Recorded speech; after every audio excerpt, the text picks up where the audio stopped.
जय हिंद साथियों, सीकर क्लासेज के यूट्यूब चैनल पर आप सभी का हार्दिक स्वागत है। आज से हम लोग एक वीडियो सीरीज स्टार्ट कर रहे हैं और यह वीडियो सीरीज उन स्टूडेंट्स के लिए स्टार्ट कर रहे हैं जो कि यूजीसी नेट कॉमर्स की तैयारी कर रहे हैं। हमने जो पहला टॉपिक लिया है वो लिया है स्टैटिक्स। इसी में हम लोग बात करेंगे क्या स्टैटिक्स है, का क्या यूज है, इसके अलावा जितने भी प्रकार के मेथड्स इसमें यूज किए जाते हैं उनके बारे में, जैसे केंद्रीय प्रवृत्ति के माप हैं, अपकिरण के माप हैं, इसके अलावा हाइपोथेसिस क्या है, प्रोबेबिलिटी क्या है, सब प्रायिकता परीक्षण क्या है, इन सब बातों पर हम लोग चर्चा करेंगे। यहाँ से हर बार क्वेश्चन आपको यूजीसी नेट की एग्जाम में देखने को आवश्यक मिलता है। चलिए स्टार्ट करते हैं आज का वीडियो। उससे पहले आप लोगों से मेरी एक रिक्वेस्ट रहेगी कि इस वीडियो को आप लोग लाइक करें, अपने दोस्तों तक इसे शेयर जरूर करें और इस चैनल सीकर क्लासेज को सब्सक्राइब करें। चलिए स्टैटिक्स के उद्गम और विकास की हम बात करते हैं। उद्गम का मतलब है कि इस स्टैटिक्स का जो उत्पन्न है या ये स्टैटिक्स उत्पन्न कैसे हुई।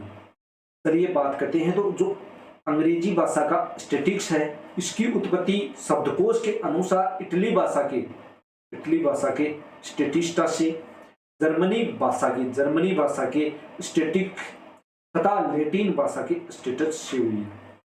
जो स्टैटिक शब्द की उत्पत्ति है या इसका जो विकास हुआ है वो इटली भाषा के स्टैटिस्टा, उसके अलावा जर्मनी भाषा के स्टैटिक और लैटिन भाषा के स्टेटस से हुई है। यहां से सीधा का सीधा एक बार क्वेश्चन पूछ लिया गया कि इटली में या इटली भाषा में स्टैटिक्स को क्या कहा जाता है। तीनों चारों ऑप्शन थे, वहां पर आपको लगाना था स्टैटिस्टा। और ये क्वेश्चन पूछा गया है सीए एग्जाम में, सीए की जो फाउंडेशन एग्जाम है वहां पर ये क्वेश्चन पुट अप हो चुका है। तो इस क्वेश्चन को देखना है, तीनों शब्दों को याद रखना है, कौन कौन से स्टैटिस्टा, स्टेटस और स्टैटिक, तीनों शब्दों को याद रखना है और किस भाषा के हैं ये तीनों शब्द, और इन तीनों शब्दों का अर्थ भी पूछ सकता है। तो इन तीनों शब्दों का जो अर्थ है वो है स्टेट या राज्य। इन तीनों शब्दों का अर्थ पूछ सकता है क्या, कि इन तीनों शब्दों का अर्थ क्या है, तो वहां पर आपको लगाना है स्टेट या राज्य है। ऐसा माना जाता है कि प्राचीन काल में बहुत पुराने समय की बात है, जब राजाओं का राज था, उस समय में देश की सुरक्षा एवं वित्तीय आवश्यकताओं के लिए जनसंख्या तथा राज्य की आर्थिक स्थिति से संबंधित आंकड़ों का क्या किया जाता था, संकलन कलेक्शन किया जाता था। ये हमारे देश में कितनी जनसंख्या है, हमारे देश में कितने जवान हैं, हमारे देश की वित्तीय आवश्यकता कितनी है, इन चीजों का पता लगाने के डेटाज को क्या किया जाता था, कलेक्ट किया जाता था। इन आंकड़ों के संकलन यानी कलेक्शन का जो एकमात्र उद्देश्य था, एकमात्र जो टारगेट था, किस लिए किया जाता था, ये राज्य के प्रशासन को सुव्यवस्थित रूप से चलाने के लिए इनका क्या किया जाता था, संकलन किया जाता था, कलेक्शन किया जाता था। अतः सांख्य की उत्पत्ति राजाओं के विज्ञान के रूप में हुई है। यहां से भी एक बार क्वेश्चन पुटअप हुआ है। स्टैटिक्स है राजाओं का विज्ञान, राज्यों का विज्ञान, वैज्ञानिकों का विज्ञान, या इनमें से कोई नहीं। तो वहां पर आपको क्या आंसर पुटअप करना है, तो वहां पर आपको आंसर देना है राजाओं का विज्ञान, साइंस ऑफ किंग्स। प्राचीन काल में जो स्टैटिक्स की जो उत्पत्ति है वो केवल और केवल किसके रूप में हुई, राजाओं के विज्ञान के रूप में हुई है। सांख्यिकी को मानवीय ज्ञान की एक प्रथम शाखा के रूप में सर्वप्रथम मान्यता प्राप्त प्रदान करने का जो श्रेय है वो जर्मनी के एक न्याय एवं राजनीतिक विज्ञान के प्रोफेसर हैं। यहां से आप लोगों को देख लेना है, जर्मनी के न्याय एवं राजनीतिक विज्ञान के प्रोफेसर जो है, प्रोफेसर कौन है, उनका नाम है गोटफ्राइड एकेनवाल। क्या नाम है, गोटफ्राइड एकेनवाल हो जाता है।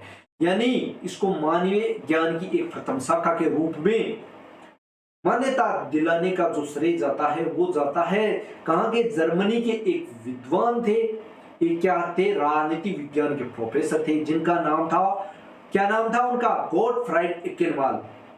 उन्होंने इनको एक क्या दी, एक ज्ञान की पृथक शाखा या एक अलग से शाखा के रूप में इसको मान्यता प्रदान करवाई है। उन्होंने 1749, ये जो डेट लेकर की है उसमें थोड़ी सी करेक्शन है, यहां पर है 1749, 1749 में स्टैटिक्स को प्रथम विषय के रूप में स्वीकार किया। इसी कारण से इन्हें सांख्यिकी का जनक, स्टैटिक्स का फादर कहा जाता है, फादर ऑफ स्टैटिक्स। यहां से भी क्वेश्चन पुटअप हुआ है। तो फादर ऑफ स्टैटिक्स गॉटफ्राइड एकेनवाल, इसको याद करने की एक ट्रिक है। स्टैटिक्स का गॉड कौन था?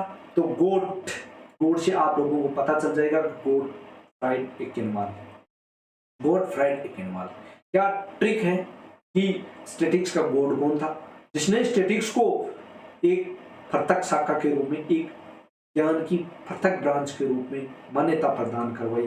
तो वो कौन था? वो था गॉटफ्राइड एकेनवाल। कुछ यहां से आप लोगों के लिए जो क्वेश्चंस हैं पुटअप होते रहते हैं, कुछ क्वेश्चंस हैं जो आ सकते हैं, जैसे फादर ऑफ स्टैटिक्स कौन है? तो गॉटफ्राइड एकेनवाल। इंडियन स्टैटिक्स का पिता कौन है? फादर ऑफ इंडियन स्टैटिक्स, तो वो है PC Mahalanobis, PC Mahalanobis, PC Mahalanobis. PC Mahalanobis क्या है? इंडियन स्टैटिक्स की क्या है? पिता है, फादर है, father of Indian statics, father of Indian statics. क्या? Indian statics, Indian statics, father of Indian statics किसे कहा जाता है? पीसी महालनोबिस को कहा जाता है। और इनके जन्मदिन 29 जून को इंडियन स्टैटिक्स डे मनाया जाता है। स्टैटिक्स डे, स्टैटिक्स डे कौन सा? इंडियन स्टैटिक्स डे कब मनाया जाता है? इंडियन स्टैटिक्स डे 29 जून को मनाया जाता है। तो 2-3 बातें हम लोगों ने अभी तक पढ़ी है। सांख्यिकी जो स्टैटिक्स शब्द है वो इंग्लिश भाषा से लिया गया है, यह इंग्लिश भाषा का शब्द है। यह इटली के स्टैटिस्टा, जर्मनी के स्टैटिक तथा जो लेटिन भाषा का क्या नाम है? स्टेटस, वहां से लिया गया है। इसको जो मान्यता सर्वप्रथम प्रदान की है वो प्रदान की है गॉटफ्राइड एकेनवाल ने। कौन सी ईस्वी में? 1749 ईस्वी में। जो गॉटफ्राइड एकेनवाल थे वो जर्मनी के थे, ये बात याद रखना, कोई इंपॉर्टेंट नहीं है। इंडियन स्टैटिक्स के जो जनक हैं वो किसे कहा जाता है, किसे माना जाता है? तो वो कहा जाता है पीसी महालनोबिस को।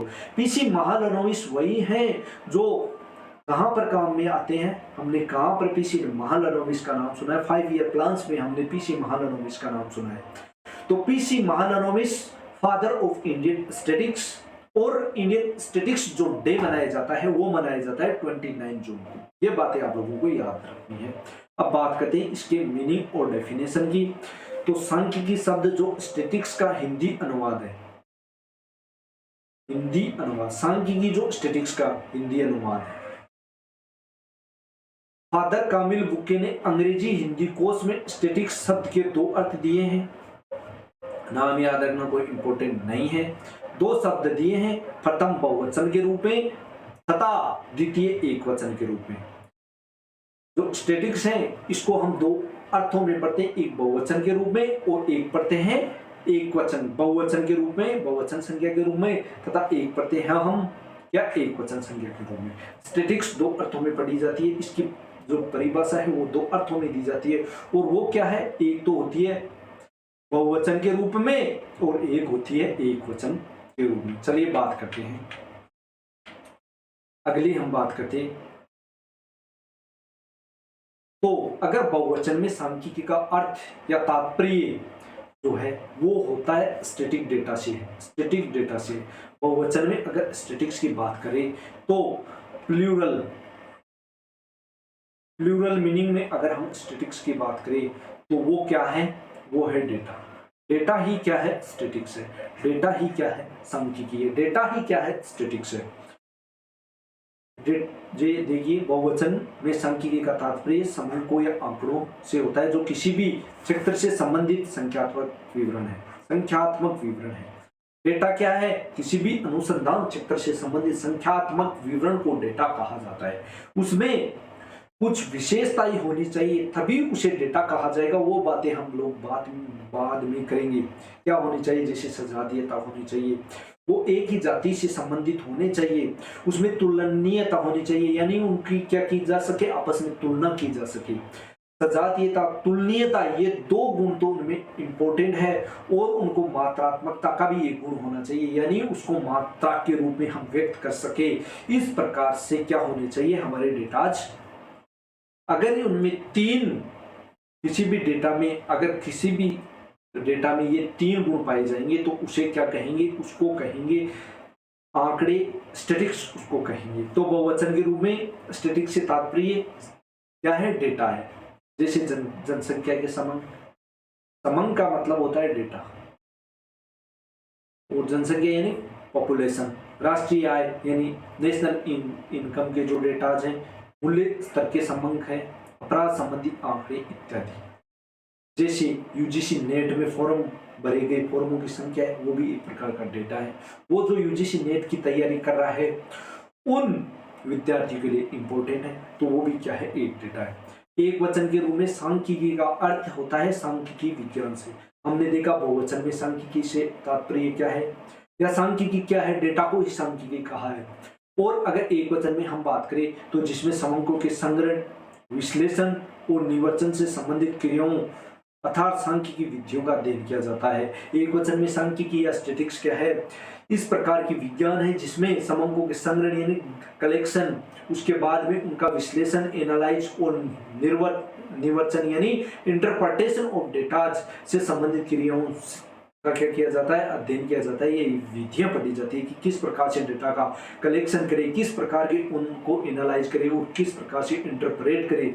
इन चीजों का जिस विज्ञान में अध्ययन किया जाता है उसे क्या कहा जाता है? स्टैटिक कहा जाता है, सांख्यिकी कहा जाता है। ये देखिए दो तीन परिभाषाएं देख ली। केंडल तथा वक्ल ने सांख्यिकी शब्द की व्याख्या निम्न प्रकार से की है। एक वचन के रूप में क्या कहा है? व्यक्तिगत इकाइयों के समूह से संबंधित संख्यात्मक तथ्य, इसके बारे में हम लोग बात कर चुके हैं। और सॉरी, ये बहुवचन में है, और एक वचन में समूहों के संग्रह, विश्लेषण व निवर्चन का विज्ञान, ये बात हम लोग कर चुके हैं। बहुवचन तथा एक वचन की संज्ञा के रूप में विभिन्न विद्वानों के अनुसार जो परिभाषा दी गई है वो यहाँ दी गई। बहुवचन संज्ञा के रूप में दी गई, बहुवचन के रूप में जो दी गई है परिभाषा वो आप लोगों को बता चुका। अगली हम लोग बात करते हैं तो कुछ समंकों की विशेषताएं हैं वो हम लोग देख लेते हैं। आम लोग जो हैं, हम आम लोगों की बात करें, आम लोग क्या करते हैं? सांख्यिकी का अर्थ आंकड़ों से लगाते हैं। सांख्यिकी क्या है? कुछ लोगों के लिए तो डेटा ही क्या है? डेटा ही स्टैटिक्स है, डेटा ही स्टैटिक्स है। उनकी दृष्टि में समंक और आंकड़े में कोई अंतर नहीं है। समंक और आंकड़ों में कोई अंतर नहीं है, किंतु यह विचार भ्रम है। समंक और आंकड़े हमेशा एक नहीं होते। कुछ समंक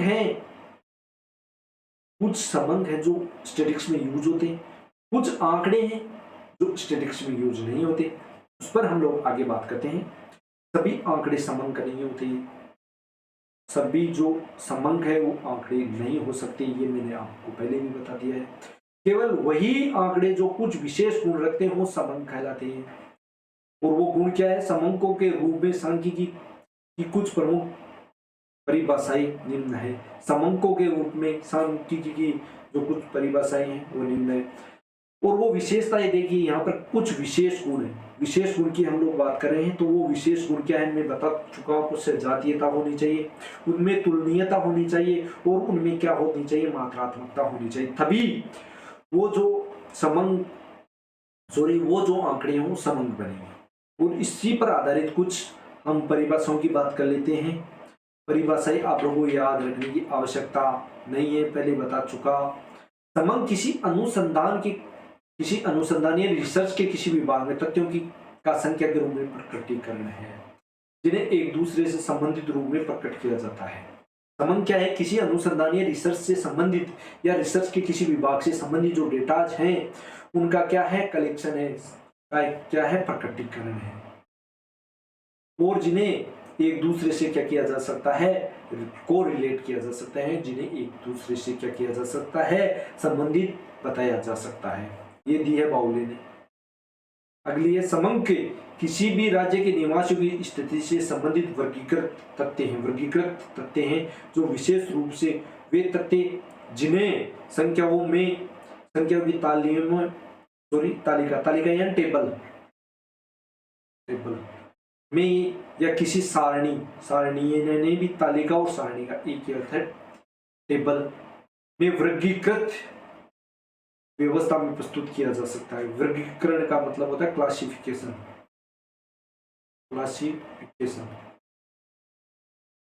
वर्गीकरण का मतलब है क्लासिफिकेशन। क्या किया जा सकता है, उन्हें क्या किया जा सकता है, क्लासिफाई किया जा सकता है। समंक इन्होंने किसने दी है, वेबस्टर ने यह परिभाषा दी है कि वो किसी भी राज्य के निवासियों से संबंधित जो भी जिस प्रकार के भी आंकड़े हैं जिन्हें क्या किया जा सकता है, क्लासिफाई किया जा सकता है, और जिन्हें संख्याओं में तो व्यक्त किया जा सकता है और जो टेबल्स में है उनमें क्या किया जा सकता है, डाला जा सकता है, या टेबल्स में एक जगह व्यवस्थित किया जा सकता है। समंक अगली जब परिभाषा है वो है समंक तथ्यों के परिभाषात्मक पहलुओं के संख्यात्मक विवरण हैं जो मदों की गिनती या माप के रूप में व्यक्त होते हैं। मदों की गिनती के रूप में या माप के रूप में व्यक्त होते हैं, उन्हें क्या कहा जाता है, डेटाज कहा जाता है। वालिस और रॉबर्ट्स ने यह परिभाषा दी है। परिभाषा आपको ज्यादा याद रखने की आवश्यकता नहीं है, इतना ही याद रखना है कि जो बहुवचन के रूप में है, बहुवचन में डेटा ही स्टैटिक्स है, डेटा ही क्या है, सांख्यिकी है। समंक किसी प्राकृतिक या सामाजिक घटना के माप, गणना या अनुमान है जिन्हें व्यवस्थित रूप से विन्यासित कर उनमें पारस्परिक संबंध क्या किया जा सकता है, बताया जा सकता है। पारस्परिक संबंध बता सकते हैं। ये दी है कॉर्नर ने। मैंने पहले ही कहा था इतनी बातें याद नहीं हो सकती। तो अब जो मेन बात आ रही है, मेन पॉइंट आ रहा है, उपरोक्त परिभाषाएं समंक शब्द की पूर्ण व्याख्या नहीं कर सकती। ये परिभाषाएं आधुनिक दृष्टिकोण से बहुत संकुचित हैं। उपयुक्त परिभाषाओं में अनेक दोष हैं। प्रथम, उपयुक्त परिभाषाओं में कुछ परिभाषाएं ऐसी है जिनमें केवल समंक शब्द को परिभाषित करने का प्रयत्न किया गया, केवल डेटाज के बारे में बताया गया है, उसका वास्तविक अभिप्राय स्पष्ट नहीं किया गया है, यानी उसका जो वास्तविक जो रियल जो मीनिंग है वो क्या है उसके बारे में बताया नहीं गया है। द्वितीय व्यवस्थर की परिभाषा के अनुसार समंकों को राज्यों की परिधियों में रहने वाले व्यक्तियों तक ही सीमित कर दिया गया हो, जो कि अत्यंत आवश्यक है, अत्यंत आवश्यक है। ये जो उपरोक्त परिभाषाएं हैं वो पूरी तरीके से समंक को डिफाइन नहीं करती। अब बहुवचन के रूप में दी गई सर्वश्रेष्ठ परिभाषाओं के बारे में हम बात करेंगे कल। मिलते हैं अगले वीडियो में, तब तक के लिए धन्यवाद, नमस्कार।